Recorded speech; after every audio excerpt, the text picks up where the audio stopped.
우리 지난주에 이어서 계속적으로 로마서 말씀을 이렇게 나누고 있게 되는데요.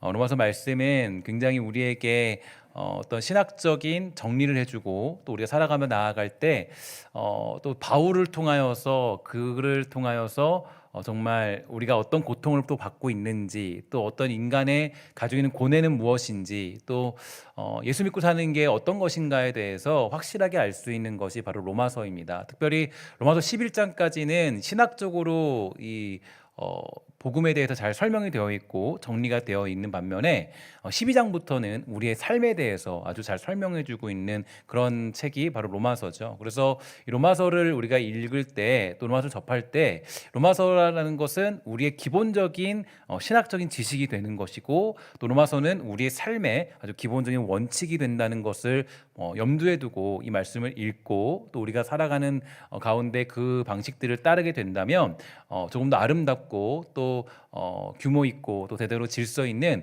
그러한 주의 일들을 감당할 수 있고 성도의 길을 걸어갈 수 있을 거라고 생각합니다. 지난주에 우리가 봤던 것처럼 이 오라 나는 공고한 사람이라는 인간의 현실을 벗어나고자 했던 사도 바울의 고백이 있지 않았습니까? 사실 그 고백을 들었을 때 그 고백은 저와 여러분들이 가지고 있는 고백이고, 우리가 아픔 속에 살아가는 또 뼈아픈 그런 고통 속에 있는 그 모습들을 잘 드러내는 고백이 오라 나는 곤고한 사람이로다 라는 고백이었습니다. 그 고백 때문에 우리도 위로를 얻고 또 힘을 얻고 다시 한번 이 생명의 성령의 법으로 거듭나 달려갈 수 있는 그런 놀라운 축복들도 얻을 수 있는 고백이 되는데요. 이 오라 곤고한 사람이라는 인간의 현실을 벗어나는 방법은 바로 우리가 성령 충만해지는 것입니다. 성령의 충만이 바로 그 곤고한 인생에서 벗어나서 진정한 기쁨의 자리로 나아가는 유일한 비결이 될 텐데요. 그러면 어떻게 우리는 이 성령의 충만함을 누릴 수 있게 될까요? 첫 번째로 우리가 회개를 사랑할 때 성령의 충만함이 있게 됩니다. 사도행전 2장 38절에 의하면 베드로가 가로되 너희가 회개하여 각각 예수 그리스도의 이름으로 세례를 받고 죄 사함을 얻으라 그리하면 성령을 선물로 받을 것이다 이렇게 선포하고 있는데, 이것은 성령의 충만함의 필수 요소가 바로 회개라는 것을 의미합니다. 즉 내가 회개가 있을 때, 회개할 때 그 성령을 충만하게 만드는 삶의 원동력이 될 수 있다라는 이야기겠죠. 우리에게 성령의 열매가 맺히지 않는 이유가 과연 어떤 것일까요? 왜 우리가 이 성령님이 내 안에 계심에도 불구하고 그 열매가 잘 맺히지 않는 이유가 어떤 것일까, 무엇일까 곰곰이 생각해 보면 바로 우리 안에 이 회개를 향한 열망이 없기 때문입니다. 그러니까 죄를 회개하고자 하는 열망과 또 죄에 대한 비참함을 느끼는 그런 모습들이 없을 때, 그때 성령의 그런 열매들이 맺히지 않는 그런 이유가 될 수가 있다라는 겁니다. 그러니까 죄와 맞서서 싸우는 열망을 잃어버렸기 때문이겠죠. 아직도 죄에 끌려다니는 나 자신을 그저 그대로 내버려 두고 있기 때문에 성령의 열매들이 맺히고 있지 않은 것입니다. 우리는 나에게 남아있는 그 죄의 문제들을 놓고 철저하게 회개할 줄 알아야 되고, 이 죄악된 삶을 청산해 버리고자 하는 마음을 가지고 이 믿음의 생활을 감당해야 될 것입니다. 그렇게 할 때 성령께서 우리들에게 성령의 충만함이 일어나도록 우리를 붙들어 주신다라는 거죠. 두 번째로 말씀을 사모할 때 바로 성령의 충만함이 있게 됩니다. 사도행전 10장 44절을 보면 베드로가 이 말을 할 때 성령이 말씀 듣는 모든 사람에게 내려오셨다 이렇게 이야기해 주고 있는데요. 이 얘기는 바로 고넬료의 집에서 말씀을 증거할 때 이 말씀 듣는 모든 사람들에게 성령이 내려왔던 그 장면을 묘사하고 있습니다. 그렇기 때문에 성령의 충만함을 원한다면 이 말씀이 선포되는 곳을 우리가 사모해야 될 필요가 있다라는 얘기죠. 특히 한국교회의 힘은 이 계속되는 공적인 모임에 있었습니다. 그래서 새벽기도, 수요예배, 금요기도회, 주일예배 등등 여러 가지 모임들이 굉장히 교회 안에 많이 있는데요. 이 바로 교회 모임들, 공적인 모임들이 한국교회의 성령 충만함을 만드는 기본적인 원동력이 될 수 있었다라는 거죠. 여러분, 우리가 그 예배를 우습게 여기는 사람들이 이 성령 충만할 수 있는 방법은 없습니다. 그래서 우리가 그 주일 예배 한 번 나오는 사람이 과연 성령 충만할 수 있을까요? 절대 없다는 거죠. 매번 예배를 사모하고 거기서 이 선포되어지는 말씀을 향한 열망을 가진 사람들, 이런 사람들만이 성령의 충만함을 경험할 수 있는 것입니다. 세 번째로 순종의 삶이 있을 때 바로 성령의 충만함이 있게 되는데요. 사도행전 5장 32절을 보니까 우리는 이 일의 증인이요 하나님이 자기를 순종하는 사람들에게 주신 성령도 그러하다 이렇게 말하고 있습니다. 성령을 주시는 사람이 누구인가 정확하게 말하고 있는데 바로 자기를 순종하는 자에게 주신다 이렇게 말하고 있죠. 그러니까 이것은 약속이에요. 그러니까 하나님의 말씀에 내가 순종할 때 내가 삶에 들어가서 그 말씀대로 살기로 다짐하고 그 말씀대로 살아갈 그때 그 현장 가운데 성령의 역사가 일어난다는 것을 의미해주고 있습니다. 즉 믿음의 삶이 있을 때 하나님 앞에 정결한 모습으로 서려고 할 때 그 성령의 역사가 충만한 성령의 열매로 나타나게 되는 것이겠죠. 지난주에 말씀드린 것처럼 예수 믿는 우리에게 이 오라 나는 곤고한 사람이로라 라는 갈등은요 언제나 존재하고 있어요. 그러니까 오늘도 내일도 매일매일 매 순간순간마다 이 곤고한 사람이라는 그 갈등은 언제나 존재합니다. 그러니까 사실 이 갈등이 없으면 안 돼요. 그러니까 우리가 예수 믿고 살아갈 때 이 갈등은 우리가 평생도록 느낄 수밖에 없는 갈등이고 평생도록 우리가 이 회개를 사랑하는 사람들만이 느낄 수 있는 갈등, 예배를 사모한 사람들만이 느낄 수 있는 갈등, 또 순종의 삶이 있는 사람들만이 느낄 수 있는 갈등이 오라 나는 곤고한 사람이라는 그 갈등이 되는 거예요. 그러니까 이 갈등을 가지고 살아야 돼요. 이런 갈등이 있다는 것은 지금 사망의 법과 생명의 법이 우리 안에서 싸우고 있다는 증거입니다. 그렇기 때문에 무엇보다 우리는 성령의 충만함이 있기를 기도해야 되는 것이고 사모해야 되고 생명의 법으로 살아가고자 하는 열정을 회복해야만 합니다.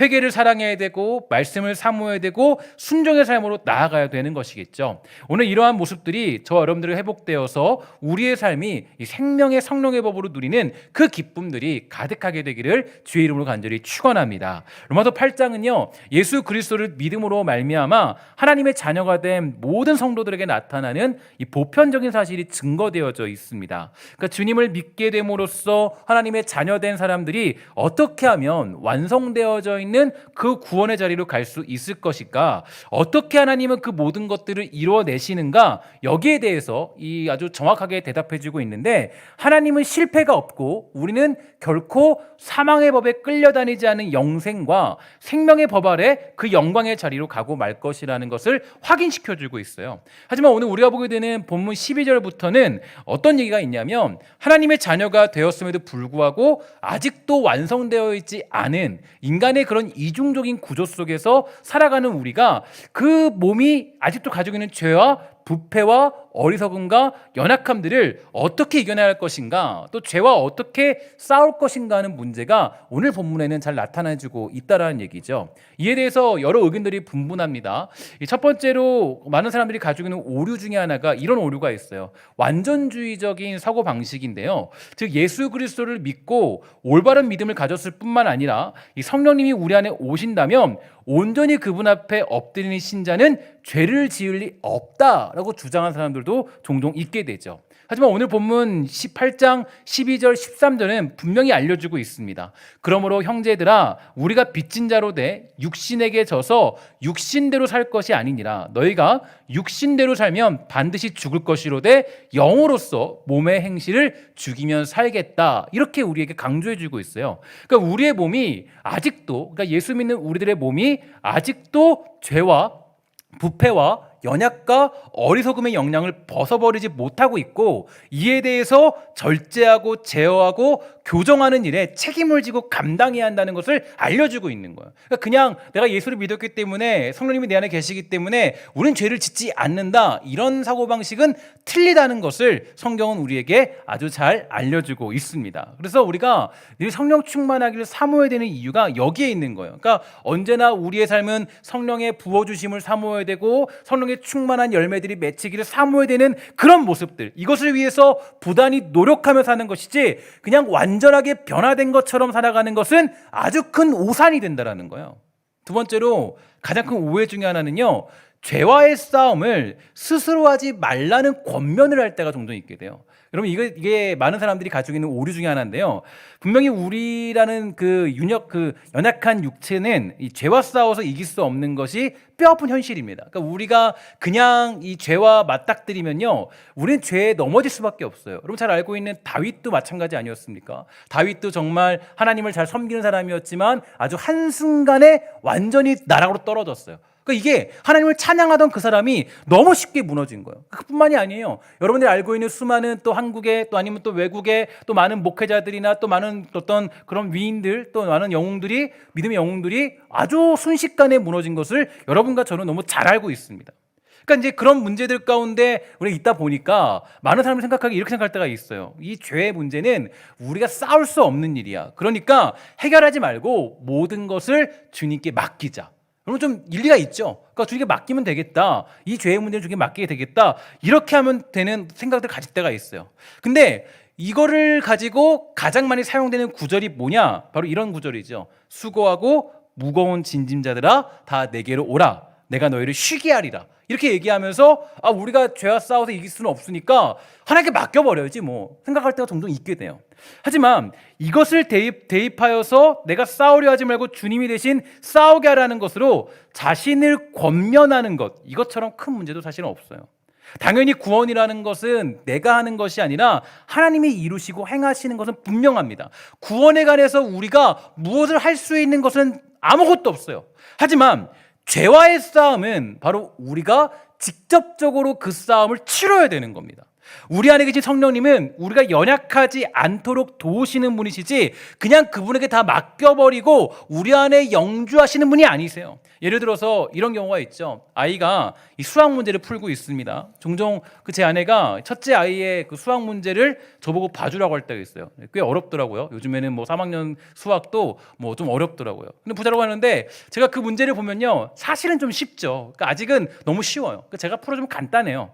숙제도 그냥 제가 풀어주고 어려우면 뭐 제 아내가 풀어주고 뭐 미술 작품이 숙제다 그러면 그거 만들어주면 돼요. 오늘 뭐 받아쓰기를 내일 본대요. 그럼 내가 풀어주면 되죠. 너무 쉽죠.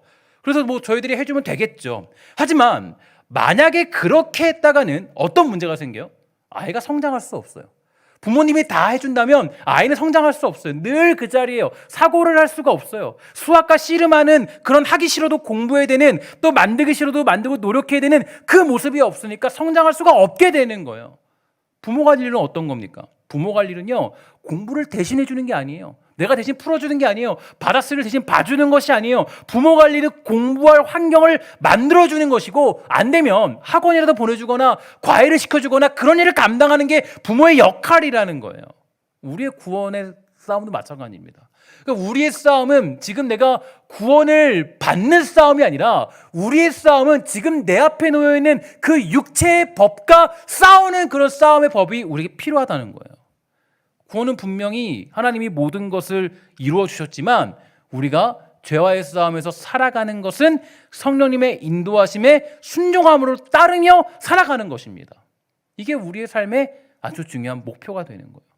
로마서 8장 13절과 14절을 쉬운 성경으로 보면 이렇게 해석하고 있습니다. 죄의 본성에 따라 산다면 여러분은 죽을 것입니다. 그러나 성령의 도우심을 받아서 몸의 악한 일을 죽인다면 여러분은 살 것입니다. 왜냐하면 하나님의 영으로 인도받는 사람들은 누구나 하나님의 자녀이기 때문이라는 거예요. 또한 13절에 있는 너가 육신대로 살면 반드시 죽을 것이로되 영으로서 몸의 행실을 죽이며 살겠다. 여기서의 몸의 행실을 죽이라는 표현을 헬라어 원문으로 보게 되면요, 이게 현재형으로 되어 있습니다. 현재로 되어 있다는 것은 이 영으로 몸의 행실을 죽이는 것은 한 번 죽이고 끝나는 것이 아니라 우리의 삶에서 계속적으로 현실적인 싸움, 내일도 모레도 주님 오시는 그날까지도 우리는 그 싸움을 멈출 수 없다라는 거예요. 몸에 대한 싸움들은 내 평생토록 내가 주님 모시고 그 만나는 그날까지 늘 끝까지 해야 한다는 것을 알려주기 위해서 여기서는 사실은 현재형으로 이 헬라어가 사용되어지고 있는 겁니다. 그래서 우리가 오늘 기도했기 때문에 육체의 일을 죽였다고 해도 내일 또 우리는 그 싸움을 해야 하고 또 그것을 싸워 이겨야 하는 것, 그게 바로 구원이라는 큰 사랑의 빛을 받은 사람들이 걸어가야 될 길이라는 것을 사도 바울은 알려주고 있습니다. 하나님은 우리를 누구보다 사랑하시는 분이시죠.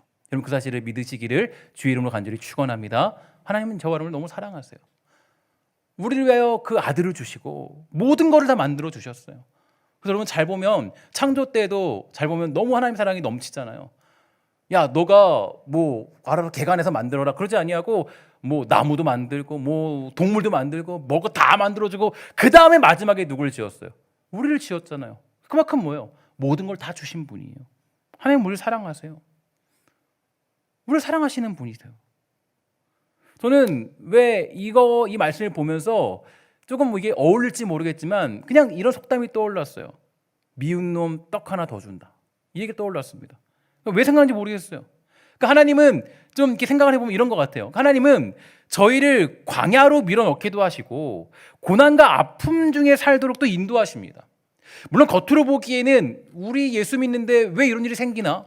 왜 우리를 이렇게 힘들게 만드시지? 왜 이렇게 어렵게 만드시지? 이런 질문이 생기기도 하지만 하나님은 우리를 사랑하시기 때문에 우리를 그렇게 인도하시는 분이세요. 물론 우리를 사랑하시기 때문에 그냥 우리의 모든 문제를 너무 깔끔하게 완벽하게 우리가 손도 쓰지 않도록 해결해도 괜찮겠죠. 하지만 그건 정말 사랑인가? 아니라는 거예요.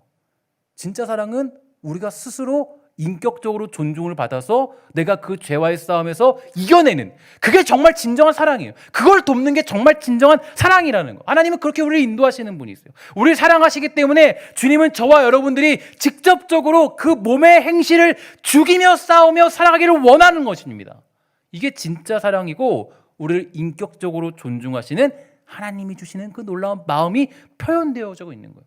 그러니까 여러분, 내가 예수 믿고 살아가는 그 영적 전쟁에 대해서 힘들다고만 얘기할 수 없습니다. 거기엔 뭐가 있어요? 우리를 아주 인격적으로 존중하시는 하나님의 그 사랑이 담겨져 있는 거예요. 우리를 그냥 로봇처럼 그냥 만들어 놓은 것이 아니라 우리의 인격을 가지고 하나님을 찬양하고 그 죄와 싸워 이겨내는 그 온전한 인격으로 만들어내기 위한 하나님의 존중함이 여기에 담겨져 있는 것입니다. 빌딩을 짓기 위해서는 그 모든 걸 다 부숴버려야 돼요. 초가집을 부숴야 돼요. 거룩한 건설을 위해서는 거룩한 파괴가 필요합니다. 우리의 육체를 부숴버리는 모습이 필요해요. 우리가 그 일을 하지 않으면 하나님이 그 일을 행하십니다. 그래서 어떤 때는요, 예수 믿고 살아가고 있음에도 불구하고 하나님께서 어려움을 주시기도 하고 사업의 실패, 관계의 문제들이 벌어지도록도 하십니다. 그래서 많은 사람들이 병상에 들어가서야 하나님의 뜻을 깨닫는 이유도 거기 있는 것 같아요. 미국에 있는 폴로리다에 있는 큰 장로교회가 하나가 있다고 합니다. 이 교회를 담임하는 목사님은 이 제임스 케네디라는 분이셨는데, 원래 이분의 직업이 어떤 거였냐면 이 댄스 교습소 강사였다 그래요. 아주 그 대단한 그런 사람이죠. 이 교습소가 한참 번창할 때는 갑자기 번창하고 있었는데 그때 갑자기 어려움이 닥치게 돼요. 사람들이 더 이상 이 교습소를 찾지 않은 상황이 발생되었고, 그래서 이런저런 생각을 하다가 이분이 이제 신학교로 가게 된 겁니다. 가게 되었는데 그때 신학교 가서 이분이 완전히 변화된 거네요. 헌신하기 시작하여서 하나님 앞에 쓰임 받기 시작합니다. 이 댄스 강사였던 이 목사님이 어떤 분인지 아십니까? 이분이 누구셨냐면 바로 여러분이 잘 아는 이 전도폭발이라는 아주 대단한 그런 전도집을 만든 사람이 바로 이분이라 그래요. 그의 교습소가 망한 이유는 한 가지였습니다. 하나님께서 그를 거룩한 도구로 사용하겠다라는 거예요.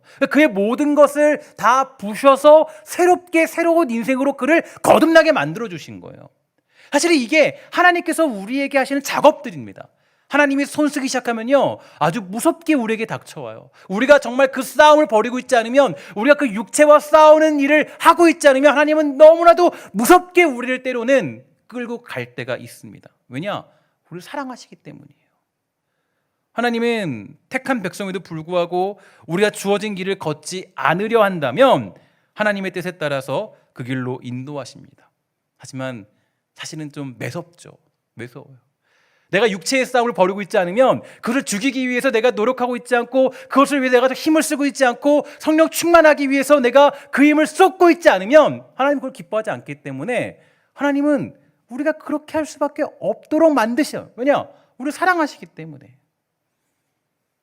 평소에 제 아내는요, 굉장히 온유하고 아름다운 성품을 가지고 있습니다. 근데 종종 헐크처럼 변할 때가 있더라고요. 아주 무섭게 변할 때가 있더라고요. 그때가 몇 번 있는데 이럴 때요, 특히 많이 변할 때가 그 아이를 가르칠 때죠. 루리야, 오늘 숙제해야지. 오늘 공부해야지. 오늘 할 거 다 해야지. 오늘 할 일 해야지. 차근차근히 얘기해 줍니다. 오늘 해야 돼. 그거 해야 돼. 알려주고 또 알려줘. 이렇게 하는 거야. 알려줘요. 말을 듣지 않으면요, 그때 어떻게 돼요? 여러분들 다 경험한 것처럼 다 엄마들은 아주 무섭게 아주 등짝 스매싱을 날리거나 아주 무서운 헐크처럼 변합니다. 그래서 그제서야 제 딸은 막 깨갱거리면서 자기 할 일을 하게 되는 거죠. 사실 우리들의 많은 경우가 그래요. 우리가 육체의 싸움을 벌여야 되고 그 모든 것들을 죽이며 살아야 되는데, 우리가 그런 일을 하지 않으면 하나님은 우리를 그 길을 갈 수밖에 없도록 만들어주세요. 이게 하나님의 약속이에요. 또한 하나님이 우리를 포기하지 않겠다는 약속이에요. 너를 버리지 않겠다는 약속이에요. 버리지 않겠다는 건 그냥 내가 그냥 외롭거나 뭐 이런 것 때문에 버리지 않겠다는 것이 아니라, 내가 너를 반드시 나의 영광스러운 자녀로 만들어버리겠다라는 그 약속이 거기에 담겨져 있는 겁니다.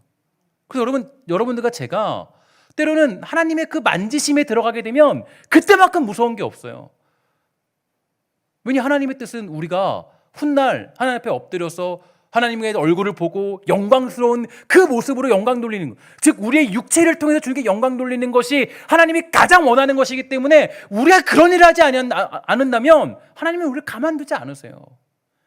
사실 하나님께서는요, 분명히 저와 여러분들에게 이 육체의 법과 싸워서 맞서 싸울 힘과 무기와 모든 방법들을 차근차근히 아주 친절하게 다 알려주셨습니다. 우리가 육체의 법에서 벗어나서 성령의 법을 따라 사는 법을 아주 상세하게 우리에게 기록하여 주셨어요. 하지만 그 일을 행하지 않을 때, 그 일을 하려고 하지 않을 때, 택한 백성임에도 불구하고 그 나의 그 잘못된 육체를 파괴하려고 하지 않을 때, 그때 하나님은 우리에게 개입하셔서 때로는 그 모든 것들을 새롭게 재창조시킬 때가 있다라는 거예요. 하나님의 목적은, 결국 하나님이 여러분들과 저를 향한 목적은 저와 여러분들이 생명의 성령의 법으로 살도록 하시기 위한 목적을 가지고 있음을 여러분 기억하시기를 주님으로 부탁을 드리겠습니다. 굉장히 중요한 거. 하나님은 여러분들이 이 땅에 성공하는 걸 원치 않으세요. 그게 목적이 아니에요. 여러분들이 좋은 직장 가는 거, 좋은 학교 가는 거, 여러분 좋은 많은 큰 돈을 버는 거, 이게 목적이 아니에요. 하나님의 가장 큰 목적은 여러분들이 어떻게 하면은 영광스러운 자리에 갈 것인가, 우리가 어떻게 하면 영광된 그 자리에서 주님께 영광 돌리며 찬양할 것인가, 이게 하나님이 우리를 향한 목적이라고요. 근데 우리는 그 목적을 상실할 때가 많이 있죠. 하나님께 다른 목적들을 요구할 때가 많이 있어요. 우리는 거룩한 주님의 성전입니다. 성령께서 우리 안에 내주하시는 말미암아 저와 여러분들 모두가 성전이 되었어요. 그 거룩한 성전이 되기 위해서는 뭐가 필요하냐? 거룩한 파괴가 필요한 거예요. 우리의 잘못된 육체의 그 법들을 깨부수는 그런 노력들이 우리에게 필요한 것입니다. 여러분, 그 모습을 파괴시키는 방법은 간단합니다. 성령님을 의지하고 성령님을 따라가면 됩니다. 14절이에요. 무릇 하나님의 영으로 인도함을 받는 그들은 곧 하나님의 아들이라, 이렇게 말해주고 있어요. 다시 말해서 성령께서 우리를 세상에서 인도하신다는 뜻입니다. 여기서 보면 인도한다는 의미의 그 헬라어는 우리를 끌고 가신다는 뜻을 가지고 있어요. 그러니까 인도한다 이 얘기는 그냥 뭐 와라 이게 아니라 우리를 끌고 간다는 거예요. 성령님이 저와 여러분들을 끌고 어디로 간다는 거예요? 그 성화의 자리의 완성, 영화의 자리로 우리를 끌고 가신다라는 거예요. 그래서 우리에게 그냥 말씀만 주시고 멀찍이 바라보면서 그런 분이 아니라, 말씀하신 하나님께서 구원을 이루신 그 하나님이 우리를 끌고 가신다는 뜻이 여기에 담겨져 있습니다. 내가 말을 듣지 않으면, 여러분들이 그 일을 하지 않으면 하여튼 하나님의 무슨 방법을 다 동원해서라도 여러분들과 제가 주님께 영광 돌리는 그 자리로 가도록 만든다라는 거예요. 그게 바로 인도한다는 의미가 담겨져 있는 얘기입니다. 그래서 말로 해서 안 가면 어떻게 끌고 가요? 멱살 잡고 가는 거예요. 막. 그래도 안 가면 몽둥이를 때려서라도 끌고 가시는 거예요. 그게 우리 속에 내재하시는 성령님이 하시는 역할이에요. 그분이 우리를 인도하시는 방법이에요. 성경을 보면 하나님의 말씀에 즉각 순종하여서 살던 사람들도 있었지만 그렇지 못한 사람들도 많이 만나게 됩니다. 그 대표적인 인물이 누구냐면 야곱이죠. 언젠가 제가 이제 야곱에 대한 설교를 한번 할 텐데, 야곱 얘기는 정말 재미있어요. 너무 재미있어요. 왜 재미있냐면 너무나도 우리와 비슷하기 때문이에요. 너무나도 우리와 똑같고 정말 끈질긴 사람이 야곱입니다. 너무 끈질겨요. 그러니까 야곱을 사실 그 인생을 보면 거짓말의 인생이죠. 사기꾼의 인생이에요. 그래서 야곱은 늘 사기를 치면 살던 사람이었습니다. 나중에 뭐 중간에 삼촌 라반의 집에 갔을 때도 성실함이 있었죠. 그러나 중요한 순간에서는 늘 사기를 쳤어요. 사실 야곱이 삼촌 라반의 집에서 도망칠 때도 그는 라반에게 사기를 쳤습니다. 어떤 사람들은 이 장면 해석할 때 하나님의 명령을 따라서 그가 라반을 떠나가 약속의 땅으로 간 것이라 생각하기도 하지만 분명히 그 말씀의 제목을 보면 이렇게 되어 있어요. 야곱이 라반을 속였다라고 되어 있습니다. 그러니까 사실은 그 야곱이 라반을 속이면서 그 길을 떠나게 된 겁니다. 떠나게 되면서 그럼에도 불구하고 하나님이 그를 도우시고 사랑하는 모습이 거기에 절절하게 흘러가고 있는 거예요. 야곱은 라반을 속일 생각으로 양들을 분류했고 자기가 이익을 취하려고 했던 것이겠죠. 그럼에도 불구하고 그의 말도 안 되는 속임수가 성공할 수 있던 것은 하나님이 그를 택하여 부르신 자였기 때문에 하나님이 그래도 그를 포기하지 않고 도와주셨던 거죠. 잘 보세요. 그 야곱이 이스라엘이라는 그 이름을 언제 받게 됩니까? 언제죠? 나중에 그 천사와 씨름할 때, 그죠? 근데 천사와 씨름하면서 어떤 일이 벌어져요?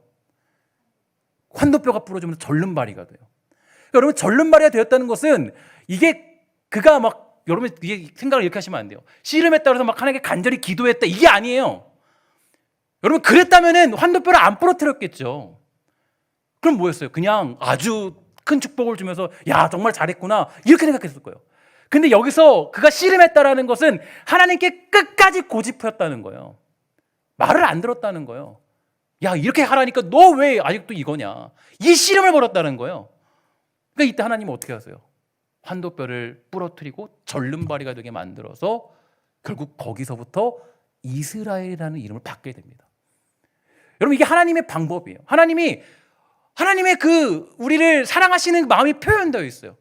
그러니까 환도뼈는 부러졌지만 그때부터 야곱은 어떤 자로 삽니까? 이스라엘로 살아가는 그때부터. 그럼 이게 하나님의 때로는 무서움이기도 하고 우리를 사랑하시는 때로는 그 어떤 아주 중요한 의미가 담겨져 있는 거죠. 성령님이 여러분들을 인도하신다. 이게 그냥 단순히 마음 평안하다. 단순히 뭐 그냥 내가 나의 어떤 그런 짐을 져주시니까 너무 즐겁다. 이게 아니에요. 사실은 여기에 뭐가 있냐면 내가 너를 반드시 너를 절대 포기하지 않고 내가 너를 절대 포기하지 않고 그 영화로운 자리로 너를 끌고 가겠다. 이게 바로 성령의 인도하심이라는 아주 무섭고 강하고 아주 우리의 그 사랑이 표현되어 있는 그 모든 내용이 담겨져 있는 겁니다. 그래서 여러분 우리가 예수님 목표를 분명히 하셔야 돼요. 제가 늘 말씀드리잖아요. 목표, 예수 믿는 목표, 예수 믿는 것을 우리가 분명히 하셔야 돼요. 그냥 우리가 잘 되기 위해서 그런 것이 아니에요. 하나님의 뜻이 뭔가를 잘 분별해야 돼요. 이스라엘 목동들은 두 개의 막대기를 가지고 다닌다고 합니다. 시편 23편에 보면 이런 말씀이 있죠. 주의 지팡이와 막대기가 나를 안위하시나이다. 그래서 목동들은 두 개의 막대기가 있다 그래요. 하나는 지팡이, 다른 하나는 막대기입니다. 지팡이는 사람의 키 정도로 조금 길고 기역자로 구부러져 있어요. 이거는 양들이 구덩이에 빠졌을 때 건져내는 도구예요. 근데 또 하나는 조금 짧은 것인데 이건 양떼를 떠나서 도망치는 양들을 때리는 막대기입니다. 그러니까 올바른 길로 가라고 치는 막대기예요. 그러니까 이렇게 때로는 건져내고 때로는 때리면서 이끄는 목적지가 어디예요? 바로 푸른 초장과 맑은 시냇가예요. 이건 굉장히 큰 축복이죠. 주님 저 왜 때리세요? 그죠? 그럴 때 있잖아요. 그만 좀 때리세요. 근데 사실은 그게 어디로 인도하시는 거예요? 푸른 초장과 맑은 시냇가로 우리를 인도하시는 거예요. 우리가 말을 듣지 않으니까. 우리가 예수 믿는 것처럼 생각해도 사실은 정말 예수를 제대로 믿고 있지 않으니까 자꾸 치고 주님이 자꾸 이렇게 인도하고 자꾸 우리를 그 자리로 인도해 주시는 거예요. 그래서 15절을 보면요 이렇게 얘기합니다. 너희는 다시 무서워하는 영을 받지 아니하였고 양자의 영을 받았으므로 아바 아버지라고 부르짖느니라. 이것은 성령을 따라 살아가는 것은 무서운 것이 아니라 마치 아버지를 따라가는 기쁨이 있다라는 것을 의미합니다. 그러니까 육체를 죽이는 일은 힘든 여정이에요. 하지만 그 길은 나를 사랑하시는 그 아버지가 인도하시는 길이에요. 그래서 우리가 두려울 것이 없고 무서울 것이 없는 것입니다. 칼바르트라는 유명한 신학자가 있었다 그래요. 근데 그 사람은 그 교회 교의학이라는 12권짜리 대작을 만들었을 때 독일의 한 기자가 물어봤습니다. 12권의 교의학을 한마디로 요약하면 무엇이라고 할 수 있을까요? 그래서 바르트는 주저하지 않고 하나님은 당신을 사랑하십니다 하고 대답했다 그러죠. 이처럼 하나님은 사랑의 하나님이세요. 하나님은 우리를 사랑하시기 때문에 십자가의 길을 주셨고 이런저런 길들을 허락해 주셨습니다. 우리 삶 가운데 어떠한 어려움이 있다 할지라도 하나님께서 저와 여러분들을 사랑하시고 붙들고 계심을 여러분 잊지 말기를 주의 이름으로 간절히 축원합니다. 하나님의 인도하심을 믿으십시오. 하나님은 여러분들을 분명하게 반드시 그 하나님께 영광 돌리는 그 자리로 우리를 인도하시는 분이십니다. 16절과 17절이에요. 성령이 친히 우리의 영과 더불어 우리가 하나님의 자녀인 것을 증언하시나 자녀이면 또한 상속자 곧 하나님의 상속자여 그리스도와 함께한 상속자니 우리가 그와 함께 영광을 받기 위하여 뭐라 그래요? 고난도 함께 받아야 할 것이니라.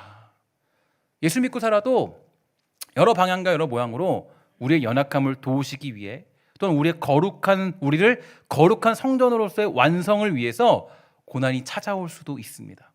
하지만 여러분 너무 겁먹지 마십시오.